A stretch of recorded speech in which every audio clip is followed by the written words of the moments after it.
We need the iPhone 12 to launch already. We've already been waiting longer than we should have. And yeah, maybe October for the launch.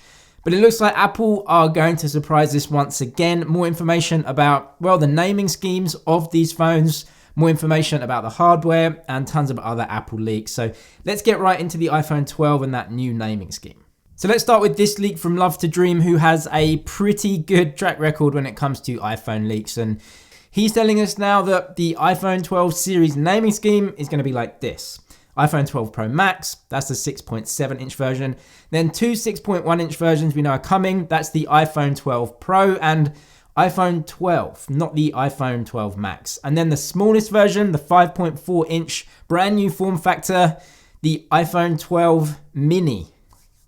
Yeah, so I think the naming actually works, to be honest, and hear me out on this one. So we have the iPhone 11, and that is without a doubt the most popular iPhone in the series. It sells more than any of the other models, and it is the iPhone. It's the numbered iPhone. No Pros, no Maxes, no Minis, nothing after it. It is just the iPhone. Now, we've been calling the iPhone 12 series so far the 12 for the smallest, the 12 Max, the 12 Pro, and the 12 Pro Max, which, yeah, it does make sense if that naming scheme continues, but I think this is what Apple are going to go for with the Mini. The reason being is that you can have Pros and Minis and Maxes, but if there's no actual iPhone 12, just a simple iPhone 12, then how can you have a Pro and a Max and a Mini of something that doesn't exist? Also, giving the brand new iPhone the name of the proper iPhone, just the iPhone 12, also doesn't really make sense. This is a brand new form factor. It is different, it's smaller, it's maybe not the main version of the phone that Apple think they're making. So I also agree with Love to Dream that, yeah, Mini probably is the name of this. Maybe it's different, but yeah, I would agree with him that the new 5.4 inch smallest iPhone probably won't be the iPhone 12. So yeah, this makes a lot of sense.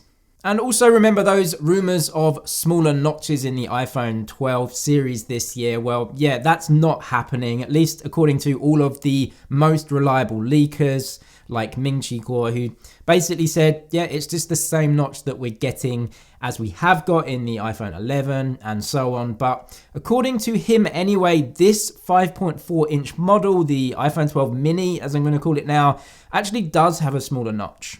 I covered this story a little while ago as well. So because that phone is so small, it really is 5.4 inches for that screen. And it's basically got the same design as the other phones, but it's going to be small. And so you can't really have that big notch the same size as the others because the screen to the left and right hand side just won't be big enough to fit in all of what Apple wants to fit in there, like battery notifications and time. So apparently that one is smaller than the rest.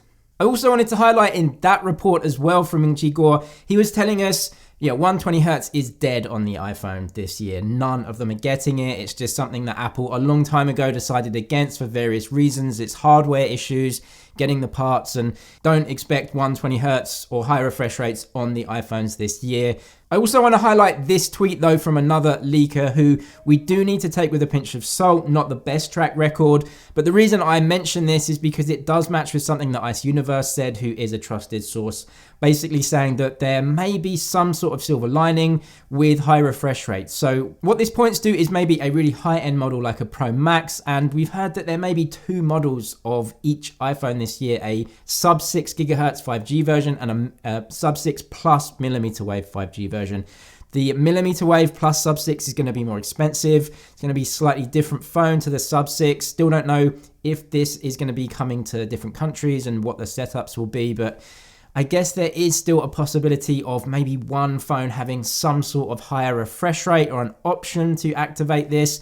I don't know, it's a very complicated and thin rumor, so I would say for now just assume that 60 Hz is coming and be surprised on the upside if it does come possibly in one model, but just thought I'd mention that leak. Also, when it comes to the launch dates for the iPhone, so as we know, definitely not September for this. October for the launch dates of all these new products. So the iPhone 12 series, also AirPods Studio. And we got these leaked a couple of days ago or last week. So we know more or less what they're going to look like in terms of the design. Definitely unique. I think it's one of those designs you look at first and think, ugh, that's kind of not amazing. But then I guess just like most Apple products, you kind of get used to them and kind of like them after a while. What's really cool about these though is that, yeah, again, according to Love to Dream, U1 chip in these. So the ultra wideband chip that Apple are including in a lot of their new products. So the iPhone 11 Pro, Apple Watch Series 6, now these, and in the future, of course, AirPods Pro are gonna have these as well.